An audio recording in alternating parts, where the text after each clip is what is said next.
이 하초들이 너무 아름답습니다.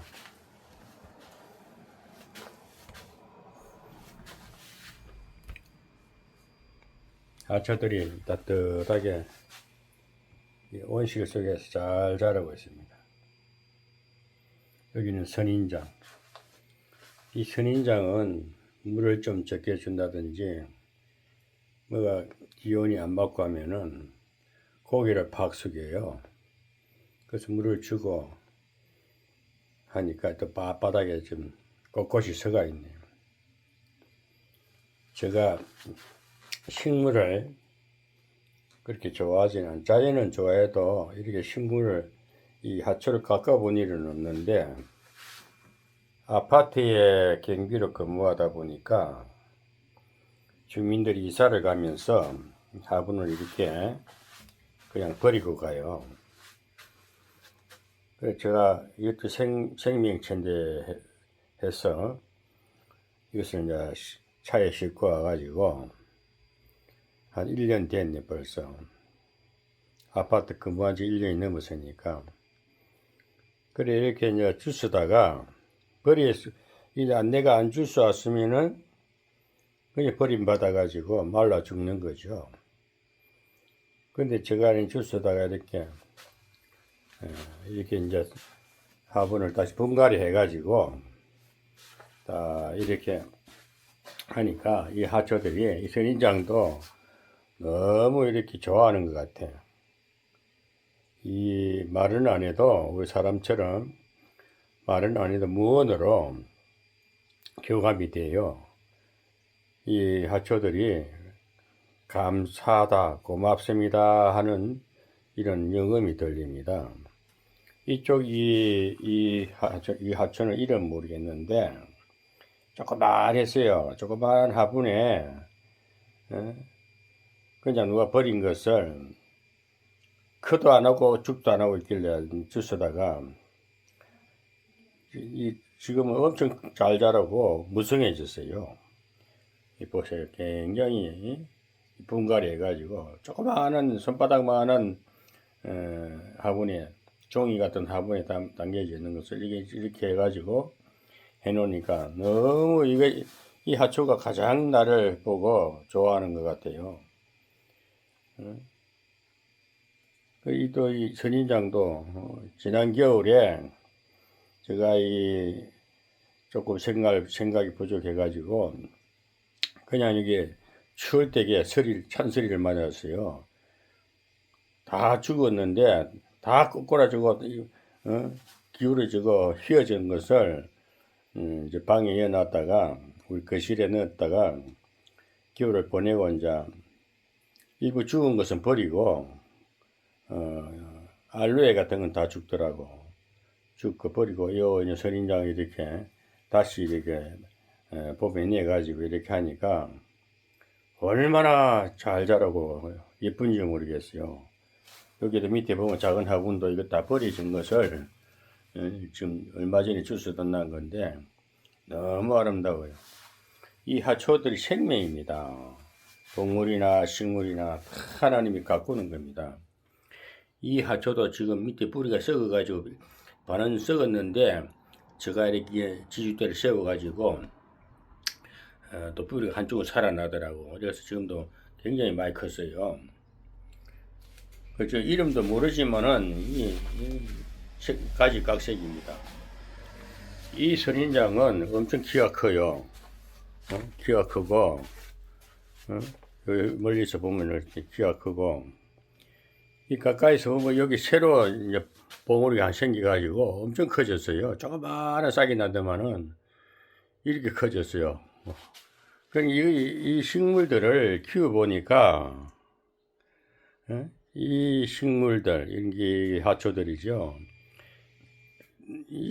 이 하초들이 나를 항상 반겨주는 것 같고, 출근하고 딱 퇴근하고 오면은 항상 반겨주고 또 물을 주세요 하는 이런 음성이 들리면은 제가 또 물을 충분히 줍니다. 선인장은 물을 너무 많이 주면은 뿌리가 썩어서 색깔이 변해 죽는 걸 봤는데 제가 화분갈이를 해가지고 배수가 잘 되게 했어요. 그래가지고 이틀에 한 번, 날씨가 많이 더울 때는 하루에 한 2번도 주고 하는데 엄청나게 자랐어요. 조그마한 것들이 이렇게 컸어요.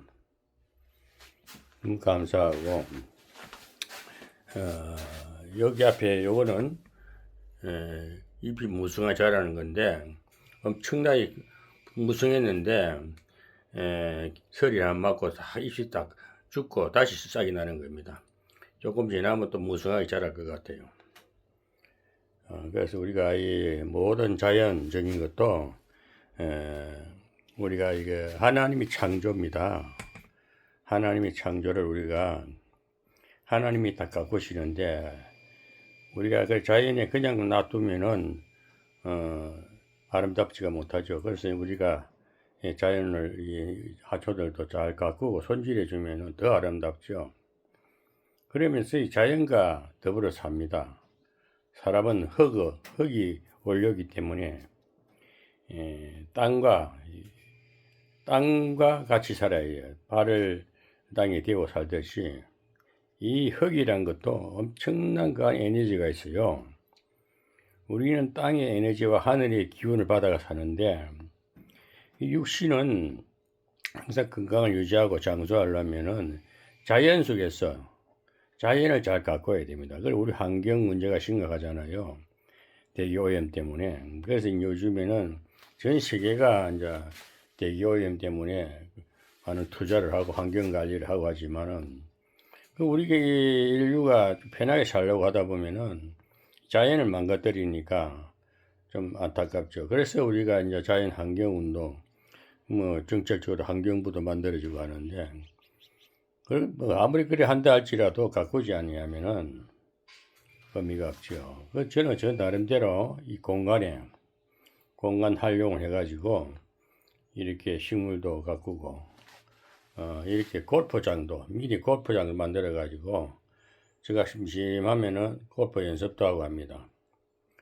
저는 골프 쳐보지도 않았는데 이거 이제 연습하다 보니까 저 홀에 구멍에 딱 치면 딱 들어갈 때 기분이 좋더라고. 뭐든지 자기 취미를 만들어 가지고 살아야 돼요. 이쪽에는 제가 쓰는 뭐 여러 가지 도구들, 자전거도 있고 이래 놓고 살아요. 여기 화장대인데 아파트에서 버린 것을 주스다가 방에 놔두고 쓰다가 저는 화장을 안 하지만은 또 화장대가 아름다워서 갖다가 쓰다가 이건 밖에 내놓고 또 안에 새 것을 갖다 놨어요. 더 좋은 것을. 저는 뭐 이렇게 내 스스로 만족하며 삽니다. 이 그림도 사과 같다. 이 그림이 아름답죠. 그런데 우리가 어떤 것이라도 내가 가꾸고 관리하고 내 스스로의 어떤 창조력, 창의력 그런 걸 가지고 뭔가 새로운 것을 만들어내고 새로운 환경을 만들고 그런 가운데 살아가야지. 제가 이 포천에 와서 살아보니까 저는 고향이 경남 거제시 옛날로 치면 섬나라지요. 섬나라. 근데 지금은 거제가 엄청 좋아졌어요. 엄청 부유한 도시로 바뀌었는데 그 살다가 포천에 와서 살면서 인생에 가는 길은 우리가 알 수가 없습니다. 그래서 우리가 하나님이 인도하시면 우여곡절 끝에 또 살아갑니다. 항상 평탄하고 좋은 거, 세상에 좋은 것이 과연 뭘까요? 세상 어디로 가도 자기가 만족하지 못하고 자기가 창조하지 못하면 뭐 항상 그래요. 사는 게 다 어둡게 보여요. 그러나 내가 하기 나름이야. 뭐든지 새로운 걸 개발하고 일도 창의력을 가지고 어떤 직장을 다니더라도 창의력을 가지고 사람들의 관계도 신앙적으로 하나님의 성령에 이끌려서 성령의 사람이 되면 영성이라 그래요. 저는 성령의 사람이 되면은 사람들에게 유익을 줍니다.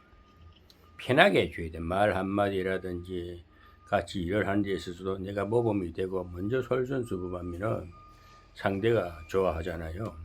서로가 주고받고 서로가 마음도 나누고 육신의 일도 서로 돕고 물질관계도 서로가 조금씩 나누면 풍성해져요. 근데 움켜쥐면 가난을 면치 못해요. 아무리 많이 가져도 나누지 못하면 그건 가난한 자입니다. 그러나 적은 것도 나눌 때게 풍성해지는 거예요. 마음이 따뜻해지고 마음이 풍성해지고 그게 부유한 삶이고 그게 천국입니다. 오늘도 오늘도 뭐 저는 밤새 근무하고 와가지고 좀 피곤하기도 하지요. 그렇지만은 시간을 그냥 보내기 아까워가지고 잠시 아침에 간단한 식사를 하고 또 하루 일과를 생각해봐요. 밤새 아파트 근무하고 왔어도 그래도 또 뭔가 시간을 내게 생산적인 시간이 되게끔 그냥 막 늘 아무 데나 가서 아무나 만나고 하면 피곤하잖아요. 늘 건강을 유지하려면 정신 건강이 중요해요. 정신 건강은 내 마음의 평안을 유지해야 됩니다. 그 평온을 유지한다고 할 수 있죠. 그게 응답된 기도의 삶입니다. 그게 영성이라 그래요. 오늘날 저는 목사가 목사 안수를 받았으니까 신앙 나오고 또 하나님의 부름 받아가지고 엄청 뜨거운 영적 체험을 하고부터 변화를 받고 하나님의 성품을 닮아 여기까지 왔는데 사람은 누구나 태어나면은 이 환경이 이 보이는 세계는 그냥 가만히 있어서 좋은 거 아닙니다. 움직여야 돼요. 부딪혀야 됩니다. 승량하다 보면은 인생 가는 길에 보면은 평탄한 길이 없어요.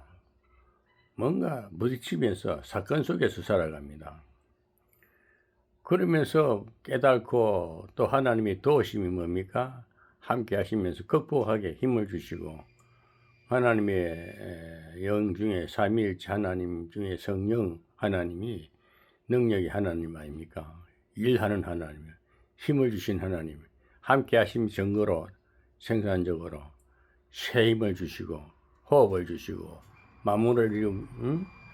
만물을 다스리시면서 그 인간의 영장의 동물 하나님은 사람을 자기 형상으로 지었기 때문에 사람을 통해서 일하시고 사람을 통해서 경영하시고 사람을 통해서 통치하시고 사람을 통해서 일하십니다. 그 사람은 하나님의 도구지요.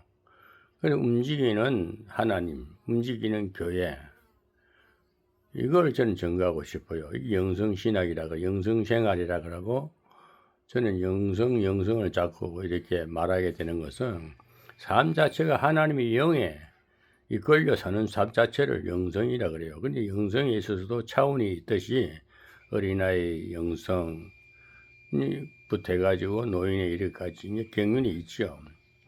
그래서 경륜의 차이는 하나님과 함께한 시간이 얼마나 되느냐. 세상적으로 살기 전에는 성령을 체험하기 전에는 육신적인 삶이죠. 그때는 신의 도움이 없기 때문에 신의 기운을 받고 가지 않고 그냥 부모로부터 물려받은 유전적인 힘, 그건 아주 미약하고 그게 이제 성경적으로 말하면 아담의 원죄라 그러죠. 그 아담은 원죄로부터 이제 창조된 모든 족속 어떤 그 사람들을 인류 역사를 보자. 그러니 인간 힘으로는 살아가려면 한계점이 있고 또 연약해서 꼭 쓰러지고 없는 고초를 겪으면서 극복하기가 힘들어요. 그래서 이제 하나님은 자기가 창조한 인간이 자기 형상으로 지음받은 사람을 이제 하나님의 처음에 에덴 동산에 함께 하신 것처럼 다시 복원하기 위해서는 만나주시는 방법을 택한 것이 하나님이 직접 내려오셨는데 사람의 인격으로 왔지 않습니까? 그게 이제 만세전에 계신 태초의 말씀이 이렇게 함께 하시더라. 태초라는 개념도 요한복음 태초는 영원 전에 계셨던 성부, 성자, 성령께서 같이 있었던 그때 태초의 말씀이시고 창세기 1장 1절에 나오는 태초는 만물의 시작을 말합니다. 그래서 만물을 시작하고 나서 인간이 타락되고 하나님 관계 끊어진 것 자체가 범죄고 외로움이고 그때부터는 연약합니다. 그래서 이제 하나님께서는 다시 힘을 주시고 다시 찾아오실 방법을 사람으로 인격으로 오신 예수 그리스도. 그 예수 그리스도는 하나님과 사람과의 죄인과 하나님 관계가 연결되죠. 그걸 중매하셨다. 바울은 그렇게 말하죠. 예수를 믿는다는 것은 주님이 우리에게 손을 잡아 주신 거예요. 먼저 와서 안아 주신 겁니다. 그것이 전적 우리는 부패한 자고 무능한 자고 거기 이제 주장한 것이 칼빈 5대 교리에 쭉 나오지요. 전적 부패하고 전적 무능하고 불가항력적 은혜 아니면은 우리는 살 수 없다. 아주 아무것도 아닌 우리 존재를 하나님이 오셔서 다시 찾아주시고 다시 재생시킨 것입니다. 그래서 우리가 예수 믿고 나면 체험적인 신앙을 만나야 됩니다. 만나고 나면 변화가 일어납니다. 엄청난 변화가 일어나요. 죽었던 영이 살아나고 죽었던 쭈글쭈글하던 내 병든 몸이 다시 재생되고 입맛이 없던 것도 입맛이 돌아오고 쉼이 넘쳐요. 그렇게 해서 새로 사는 인생입니다. 그게 천국 구원의 증거 아닙니까? 제가 또 자꾸 답답해서 하는 말이 근래 여기 포천에 있는 목사님들하고 교제를 해보면은 아직 구원에 대한 정의를 몰라요. 인간이 어려서 인간이 살아가는 방식대로 우리 인간이 사는 거는 뭡니까? 태어나면은 공자사상, 노자사상, 철학자들이 하는 그런 걸 보고 그렇게 해야 되는 거지. 그거는 의미가 없어요. 한 사람이 한 개인의 이야기뿐입니다. 그러나 우리가 하나님을 만나면은 신적인 은혜를 입어야 됩니다. 신의 강한 힘을 입어야 됩니다.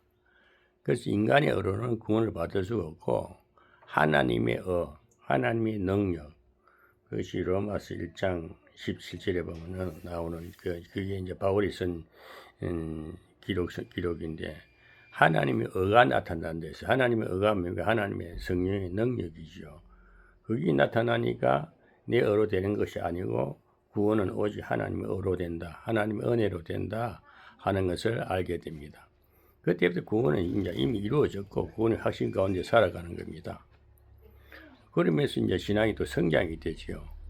경륜이 쌓이다 보면 이제 사람이 영성화된다는 성숙된 인격을 말하는데 이 놀라운 거예요. 정말 놀라운 거예요. 저는 정말 제 자신을 돌아보면서도 엄청난 변화와 축복 속에 있다는 걸 느껴요. 왜냐? 제가 외로운 자였고 저는 어릴 때부터 어머니가 일찍 돌아가시고부터는 외로웠어요. 땅만 쳐다보고 다녔으니까. 어머니의 어떤 관계, 그 어머니의 사랑이 끊어지면요, 사람이 정말 땅만 보는 진짜 외로운 사람이었어요. 그리고 대화가 없고 웃음이 없었어요. 왜냐? 그 어머니 품속에 살다가 막 어머니를 찾고 어머니 치마자를 찾고 책가방 들고 집에 가면 엄마만 보면 모든 게 다 있는 것처럼 그 어머니의 그 품이 엄청난 그 사랑 아닙니까?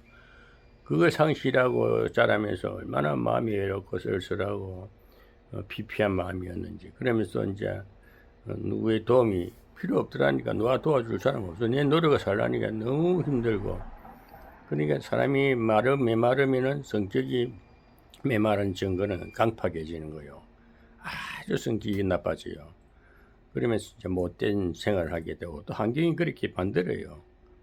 그런 이제 나쁜 애들을 만나고 그런 젊은 시절을 지나서 또 결혼을 하고 또 살 길을 먼 인생을 살아가려 보니까 소망이 없는 거야.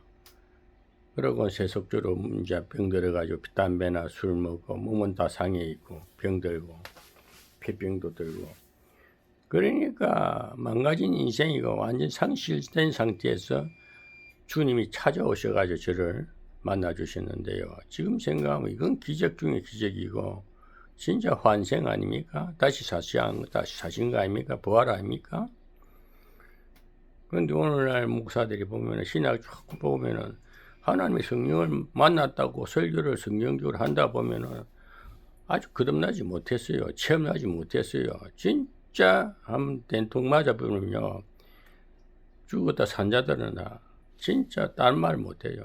그리고 그 기쁨은 큰 놀라운 기쁨은요. 그 기쁨 자체가 하나님의 최고의 선물 아닙니까? 그걸 받아서 제가 오늘 또 이렇게 살아있고, 그래도 오늘날 목사님들하고 교제를 해보면 자꾸 그게 성경에 말하는 율법의 행위로, 율법도 하나님의 말씀이에요. 어릴 때는 법을 지켜야 됩니다. 어릴 때는 법이 필요하고, 구약이라는 것은 어두운 세상이기 때문에 법이 필요해서 율법을 주신 거예요. 그게 시내산에서 모세 이스라엘 지도자에게 내 백성들에게 이 법을 지키라고 주신 그 법은 초보적인 것이고 누구든지 그 법은 안 지킬 수가 없어요. 우리도 태어나면 학교 가면은 법부터 가르치잖아요. 조심조심 살아라. 부모님한테 인사 잘하고 선생님한테 인사 잘하고 아주 보편적인 것이거든. 그래도 하나님도 크신 사랑이시라 자기 백성들이 너무 병들고 애굽에서 종살이하고 430년 후에 끌어내면서는 완전 피폐한, 한마디로 하나님 암도를 보면은 아무것도 아니에요. 평생 그 일생 그 종로로 다 끝나는 거예요. 그래서 끌어내가지고 강야에서 하나님 훈련이라 보다는 이끌고 가는 데 있어서 법을 주시면서 기적으로서 이끌어 주시지 않습니까? 그래서 우리 인생도 그래요. 하나님을 만나면 새로워질 수밖에 없고 사고방식이 바뀌어버려요. 땅의 생각이 하늘 생각으로 바뀌어버려요. 하나님 생각으로 바뀌어버려요. 그렇기 때문에 어떻게 됩니까? 사랑이 넘칩니다. 말에도 온유함이 넘치고 모든 사물을 아름답게 보고, 그러고 부정한 자를 보면 천이 보이고, 예수를 믿게 저 사람도 하나 내처럼 예수 만나면은 기쁘게 살 텐데, 이런 이제 안타까운 마음이 들지요. 그런 심령을 가지고 전도하면은 그 사람이 변화를 받아 하나님의 백성이 되고 그러는 겁니다. 전도로 해가 교회 숫자 불려가지고 헌금이나 강요하고 돈을 많이 내면 천국 간다. 그거는 천주교 면집업 하는 거 똑같은 거예요. 그런 데 속지 마시고 하나님 안 계신 곳이었습니다. 하나님 항상 함께 하시고, 특별히 우리 하나님 우리에게 개인적으로 만나건 특별 은총을 주신 거예요. 특별 은총. 그래서 이제 그 기록된 성경을 이제 특별 계시라는데, 성경을 보면서 이제 막 이제 성경이 눈이 열리면 성경이 내용이 하나님 음성으로 들리고 막 눈물도 나고 회개도 되고 여러 가지 이제 변화가 있지. 그러면서 자꾸 생각이 커지는 거예요. 마음이 풍성해지고 내 욕심보다도 남을 먼저 생각하고 항상 이타적인 생각을 갖고 살아가지요. 근데 그게 입술로만 아니고 실제적으로 실천할 때에 없어도 나눌 줄 알아야 돼요. 많이 가지고 나누지 못하면 지극히 가난한 자고 그건 지옥 백성입니다. 그 재물 거둬보면 아무것도 아니잖아요. 성경은 아주 간단한 원리인데 오늘 신학교 나오고 목사라는 사람들이 얘기를 들으면 뭔가 아는 것처럼 장황하게 얘기해보면 아무 의미 없는 거, 그 지식이 끝나는 거, 아는 것을 끝나면 안 돼요. 마음에 우러나가지고 삶에 있어서 본이 되고 덕을 세우고 옆에 사람에게 평안을 주고 누구를 만나도 기쁨과 소망 가운데 좋은 말이 오고 가면요 그 친구가 되고 그 구원의 증거 아닙니까? 전혀 택도 안 소리를 하면서 뭐 자기는 잘하니까 뭐 많이 남한테 독지가로서 무슨 많이 베풀고 살았으니까 남을 도왔으니까 나는 천국 백성이다. 웃기지 말라고. 그 지가 자니 그래 놓고 자기 자랑한다니까. 나는 이렇게 했으니까 천국 간다. 하나님은 네 모른다 그래요. 그러니까 오늘날 성경을 너무 쉽게 풀 일을 갖다고 애매하게 풀고, 나는 여기 보존의 목사님 몇 분 나이 드신 분들 들어보니까 전혀 아니올시다. 그러면서 나한테 뭐 나하고 뭘 자꾸 신학교를 해보겠다는데 뭐 해보겠다는 사람들 보면은 난들 무슨 뭐 힘이 있어요? 그 나를 이용하는 거지. 그게 싫다 이거지. 그냥 뭐 같이 어우러지면 되지. 뭐 요즘 신학교 차려가지고 뭐 학위 주고 할 일이 있어요. 신학교는 또 그렇게 하는 게 아닙니다. 그냥 하나님을 성경을 통해서 알게 해주고 하나님과 동행하는 거 알게 해주면 끝나는 거예요. 뭐 그게 다 안수 나도 뭐 목사 안수를 뭐 받았지만은 한 정표일 뿐이지. 근데 하나님 주신 자격증이 귀한 것이요. 땅의 것이 아니고 참 귀한 것이죠. 근데 우리가 저는 그렇습니다. 오늘도 뭐 밤새 일하고 와가지고 뭔가 기록 남기기 위해서 내 마음을 하나님과 교감되는 것을 이렇게 영상을 남겨가지고 이걸 만민에게 영상을 보고 누군지 한두 사람이 보면은 좋은 은혜가 되면 감사한 거지요. 전도가 되는 거지요. 제가 참 마음이 좀 불편한 것은 목사님들하고 어떻게 좋은 교제를 풍성히 나눌까? 이 목사님들의 생각을 조금 더 내려놓고 자기의 교만을 내려놓고 낮은 자세로서 좀 숨기는 마음이면 얼마나 좋을까? 전부 다 머리는 되려고 하고 실제 머리 할 말 같이 자격도 안 돼, 자질도 안 돼. 진짜 내가 옛날 같으면 욕 나오는데 내가 참는 거요. 야, 이 새끼 네가 무슨 목사냐? 어디 신앙 나왔냐? 그따위 설교냐? 이런 거 막 말하고 싶어도 좀 안 하잖아요. 하면 똑같은 사람들이니까. 그래서 언제나 저분들이 슈마 철들란가? 저 양반은 언제나 좀 깨달을까? 좀 어른스럽게 될까? 오늘날 그래서 우리 영적인 사람들은, 영성의 사람들은요, 첫째 말이 적어야 되고, 생각이 넓어야 되고, 마음도 넓어야 되고, 어떤 상황에 있어도요, 여유가 있어야 되고, 그리고 기쁨과 소망의 메시지, 대화를 해도 남에게 평안을 주고, 저는 그래 살아요. 근데 사람들은 뭔가를 자기가 많이 아는 것처럼 성경을 이리저리 꾸며가지고 대단한 지식과 영성, 성경 박사인 거 하지만, 그리고 뭐 실제 또 그 사람이 하는 일을 보면요. 이중성이 보여. 유선적인 게 보여. 말하고 행동이 틀린다. 틀려. 그래 돈을 이렇게 딱 헌금을 좀 주고, 납중도 주고, 그래 너무 치사하게, 밥도 안 그래 얻어먹기 말을 사는 걸 못 봐. 나는 이런 말 안 하고 싶은데 진짜 치사스러워서 여기 와서 저는 뭐 직장을 다니면서 수입이 있으니까 빈둥빈둥 입막 가져 뻥긋뻥긋하는 목사들한테 밥은 내가 사주다 보니까 그런 게 거지들이죠. 입맛 살아있는 거예요. 헌금이나 바라고 사니까 얼마나 빈약합니까? 조금만 움직이면 몇십만 원씩 돈이 금방금방 만들어지는데 요즘 인터넷이라든지 유튜브를 갖고도 잘만 하면 잘만 이렇게 영상을 만들어서 올려가면 수익 구조도 만들어지고 하는데 그거 안 되면 어디 가서 일당이라도 벌면 되고 지생활을 지가 해야지. 왜 나무 그런 걸 슬쩍 바라보고 조금 뭐라고 해놔놓고 살비나 받으려고 그러고 교회 가가지고 봉사하면 되지 뭘 거기서 또 이걸 챙기려고 그러고 나 요 근간에 보면 나이 드신 목사는 같이 현명 목회하다가 그것도 이건이 안 맞는가 사퇴하고 나왔다는데 나는 그 사람 잘 나왔다 그래. 내가 막 그래도 웬만하면 좋게끔 해주려고 했지만 그런 욕심을 갖고 사사로운 욕심을 갖고 일을 하면 인생이 피곤해요. 어디가 대접 못 받아요. 저는 할 말을 좀 하고 싶습니다. 영상 분명히 또 올릴 건데 그러고 우리가 하나님을 만나면요, 내 자신을 철저히 바라보고 회개하는 마음을 가져야 돼요. 내가 죄인입니다. 항상 나보다 약한 자를 보면 측은히 보고 하나님 관계를 더 하나님 만나게 할 수 있는 분위기를 해주고 믿으라 안 해도요, 진짜 그 영혼이 불쌍해 보면 하나님하고 직접 기도해보지 하나님 바로 만나서 그 영혼을 다스려 주십니다. 그게 더불어 사는 세상 아닙니까? 하나님 나라는 다 같이 가는 거 아닙니까?